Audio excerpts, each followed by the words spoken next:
Shalawam, Shalawam. That's the brother of Ron. Brother Yahawah. You know, brothers here at GMS Fort Wayne. We here down at the History Museum downtown, man. And this says Hispanic Americans coming to Allen County, which is Fort Wayne, man. And you see that list right there. That's Israel, man.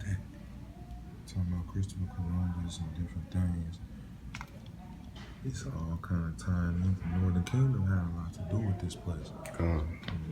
True. So, hey man, you know, they got like right here, they got like a dress that was made in the 1980s. You know what I'm saying? Real Issachar style, you know. You can see this right here. This is from Simeon. It says Dominican Republic, a tool used to flatten slices of plantain banana. The pieces are fried to make toast stones, a Caribbean delicacy. You know, So our people definitely migrated here.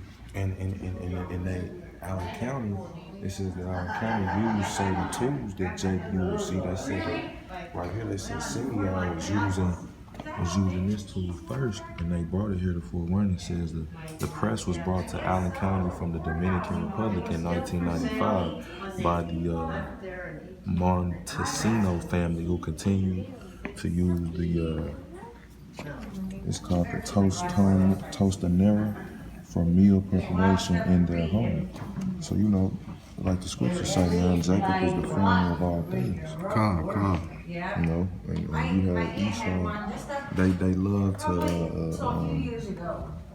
you know, take part in what we got going on, man. And she used it. Always have. What is this?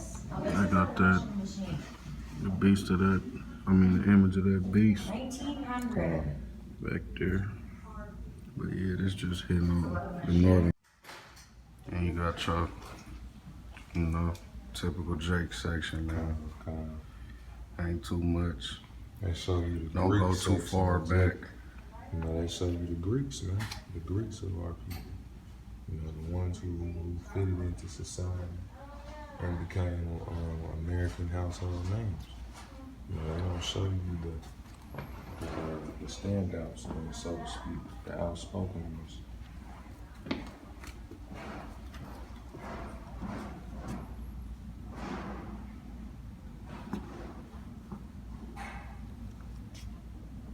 They're not gonna show you anything too outlandish about Judah. They never will.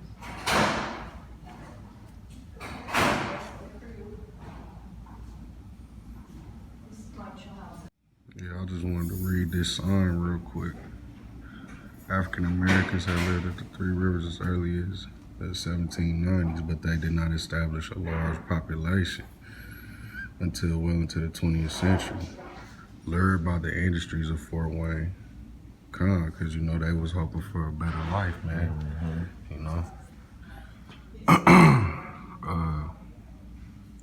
hoping to escape the segregation of the South, African Americans moved into the area and rapidly increased their numbers during the period 1917 to 1965. Upon their arrival, many African Americans hoped to escape prejudice to the economic mainstream. They continue to encounter discrimination and other barriers to equality. Today, African Americans continue to strive toward full social and economic equality, which we don't have here. You know, nowhere. And curses are still on the children of Israel, man. From Judah on down to Issachar, man.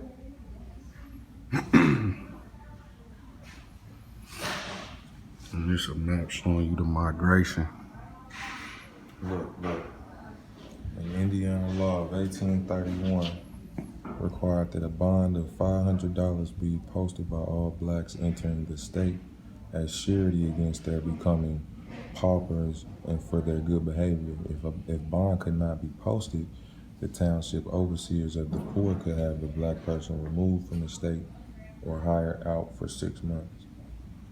So, you know, that was kind of a law that was issued to keep security deposit. Yeah, you know what I'm saying? And of course, even back then, which one of us had $500 was big money in Right, 1831. right. So that was a way of keeping Jake out. Yeah, right here we got the son of Miami Chief. All right, Big Jake, you know, dark-skinned man. Yo. Shalawam, Shalawam's the brother Qadash from GMS Fort Wayne. Got the brother Ron in here. Shalawam. We got the Fort Wayne History Museum. And right here, man, we just kind of looking at the image of what they say his name was, the Miami Chief, the son. Mr. Jake, man, Northern Kingdom. Probably Gad, or either Gad or Ruby. You know what I'm saying? The finest land under heaven, fishing and hunting are most abundant there. Cause see, Fort Wayne at one point in time, man, it was abundant with resources, man. You know, with the necessities of life. You know what I'm saying? And I bet these rivers weren't brown like they are now. They done hunted all the fish out of them that cleaned the river, you know? Kind. Like the brother said, man, Esau took from the land until there was no more, man. Like the scripture said, you know, the brothers hitting what the brother said, man. You know, just sitting here dwelling like, you know, we gonna probably do a lesson after we get out of here. We just showing brothers, you know what I'm saying? Showing brothers around, catch a conga. What they said to me in Blackberry Patch, as was located in the Three Rivers area, which is today called Fort Wayne, Indiana. The main structure often called a log house. Cause see, you had those centennials, man. That's like straits, so to say. You know what I'm saying? And Jake lived on those banks, man. You know, it was easy access to move around. You know, the soil was rich because it was close to the water. That's right here, Fort Wayne. This is moving right here, big moving. You can tell I'm just saying the spirit out there, but it says that You see that, Jake? It's the devil right here. Who this whole town named after.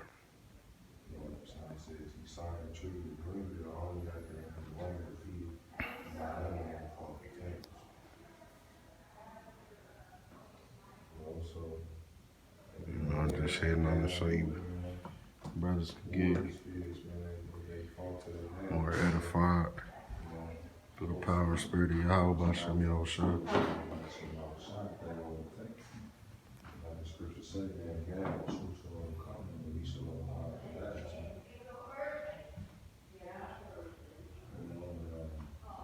That's that sword. That's that same sword that Esau's blessed with, man. How else would that troop overcome Gad, man? They weren't physically stronger than them. They had to use that sword, man. Esau's blessing.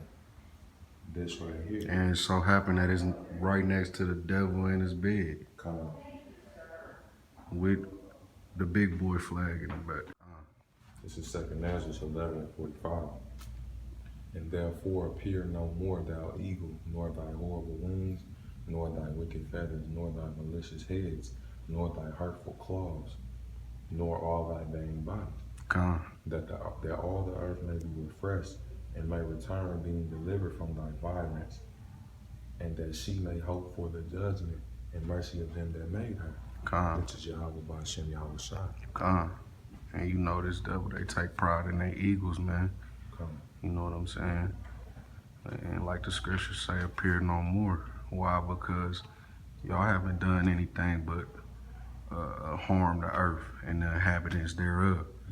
You know what I'm saying? All y'all do is tax, take spoils, you know, murder, and take crafty counsel by introducing different things that, you know, fucks up our community, bro.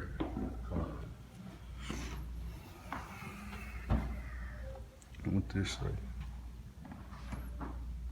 Statues.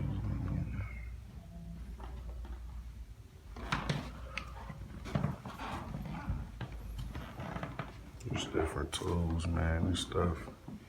If God didn't make them, then they definitely showed Esau how to make them. There goes that yoke of iron. See, they forget to include the fact that we was in them. Yeah, we had those on our necks too. It wasn't just calves and oxen.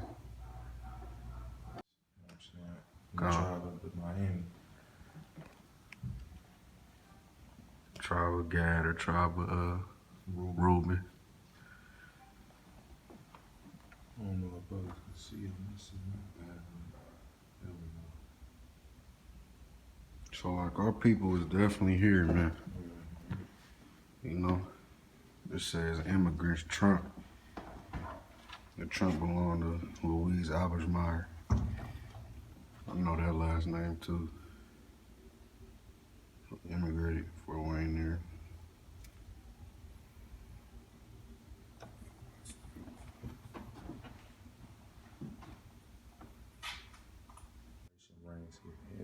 And like the brother said, this is why this is this type of city, let alone around.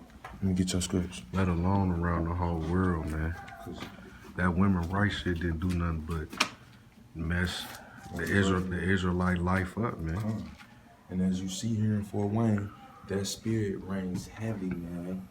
And it's continued to. You know, that's all incorporated with that city of churches thing. It's Isaiah 3:12, man. And see, it says, "As for my people, children are their oppressors, and women rule over them. O my people, they which lead thee cause thee to err, and destroy the way of thy paths." Women haven't done it all, man. They only have a cap level of what they can do, man. Let's see, we got another something. The Lord had made a new thing in the earth. Cause he really did, man. Y'all, the world looks at women like, you know, the scriptures tell you that he that giveth the wife begetteth the possession. So how much value does a possession hold? Right. You know, how much importance does a possession hold? As much as the one who's possessing it. That's why women go for the breadwinner. They go for the superstars, the men who have something to offer, so that they can be just as big or whatever as he is. You know what I'm saying? Tell him about that Sosa baby mama. Oh yeah. Well, Chief Keef, his baby mama, his first one. She did an interview with Zach TV. Zach TV is now deceased. You know what I'm saying? But back in the day, she did an interview with a man, and she brought out how a lot of men flock to her because of who her baby father is. Definitely not because of her looks. She clarified that herself. She said, "I ain't just that bad looking, but I mean, we know why niggas want to fuck with me." You know what I'm saying? It's because of whose child I have. You feel me? And like the brother said, only as much importance as the person who possesses it gives it, you know? Gives that possession, you know how much importance they give. The first man she deal with, the first man to have her child, the first man she had that kind of like that touchy situation with, that touchy scenario with, he shapes her thought as to her thoughts for as the rest to of her life. Ever any other man should be. If that man ain't gonna meet them standards, she gonna be playing with him because she didn't dealt with a major player, a major league player. Hence where you get these baby daddies and baby mamas that can't never leave each other alone. You know? And you always got that famous, Jake tends to put these women on a pedestal, especially look like Chris Brown and Rawchaa. Rawchaa didn't have a fucking career until Chris Brown was with her. Literally. You know what I'm saying? G Herbo baby mama didn't have a career until after she got known for being his baby mama. He putting her in his videos. He doing all this and that and the third. Promoting her in a lustful manner. Which essentially that's like going against the scriptures, because the scriptures tell you not to prostitute the daughters of Israel, man. Yep. And you reap what you sow, man. You teach your woman whoredom, she's gonna. It says Salakia. It says don't let Granny down. Granny was one of the forerunners to this whole women's rights movement, man. No, No, it's good. because it's all for edification's sake. Con. And like you said, a lot of these females, y'all don't get that kind of juice until that specific person give it to you. Yep. You know. But in America, how are women visualized as being the higher up? Mm-hmm. You get that precept from me I real quick. got you right here. It's Isaiah 43:19. Come. See, this is Isaiah 43:19. Come. Behold, I will do a new thing. Now shall spring forth. Shall ye not know it? I will even make a way in the wilderness and rivers in the desert. So like, that's not the right precept. Come. It's all good, right? Just type in a woman shall compass a man. Coming up, Hakeem, coming up. Bear with us, Baba Kashai. Okay, because I know that's in Jeremiah. Yeah, that's Jeremiah 31:22. That's what I'm looking for. All right, it's Jeremiah 31:22. How long wilt thou go about, O thou backsliding daughter? For Yahawah have created a new thing in the earth. A woman shall compass a man. How are you women backsliding? Because y'all not in subjection under Because for your men. y'all to think that y'all can surpass a man is a backsliding mentality you have. Mm-hmm. A woman belongs under a man by nature. It's backsliding because it's going against nature. Mm-hmm. It was made for things to be set a certain way. That's what you backslide. Esau backsliding because he first taught his woman this, and they in change turned it on our women. Mm-hmm. So it's a whole. That daughter is talking about America as well, I believe. Come. You know what I'm saying? But it also applies to the Israelite woman. Come. You know, that scripture can be looked at as twofold. Shalawam, Hakim. We just ran across this, me and the brother Kazawa, you know. Shalawam. The most lawless town in Indiana. Okay. Hence that.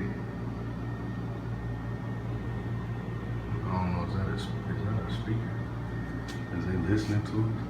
Hence the fact though, regardless, this gotta come out. The name of this town is called the City of Churches. So usually with church, you know, you kind of incorporate righteousness or kind. So how is this the most lawless town in Indiana then? According to the Chicago Tribune in 1875, when there was a lot of lawless things going on.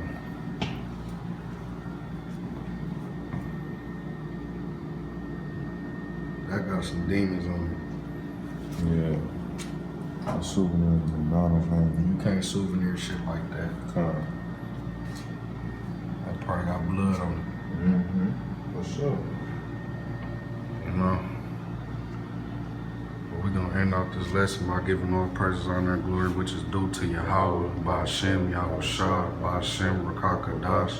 Double honors to the apostles and elders at GMS who brought out this truth and ruled well. And peace and blessings to the sincere Akimara pushing this truth. Shalawam. Shalawam, Shalawam. Come.